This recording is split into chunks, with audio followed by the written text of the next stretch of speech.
Nakipag-meeting si James Reid sa staff at executive ng Dreamscape Entertainment, ang TV production ng ABS-CBN.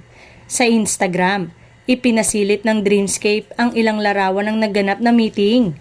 Kasama si James, ang mga executive ng ABS-CBN sa pangunguna ni Ma'am Cory Vidanes at ng Dreamscape sa pamumuno naman ni Kylie Manalo Balagtas at Rondel Lindayag.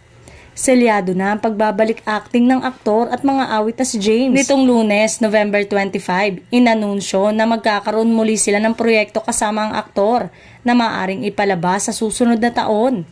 Ang Dreamscape din ang nag-produce ng dalawa sa hit TV series ni James na On the Wings of Love noong 2015 at Till I Met You noong 2016 na pareho nilang pinagsamahan ng dating katambal na si Nadine Lustre. Something to look forward to this 2025, caption nito. Na-excite naman ang mga fans ni James dito. Sobrang excited na talaga, sino kaya magiging leading lady niya? Kaya naman, buhay na buhay ulit ang mga tagahanga niya na matagal ding naghihintay sa kanyang pagbabalik.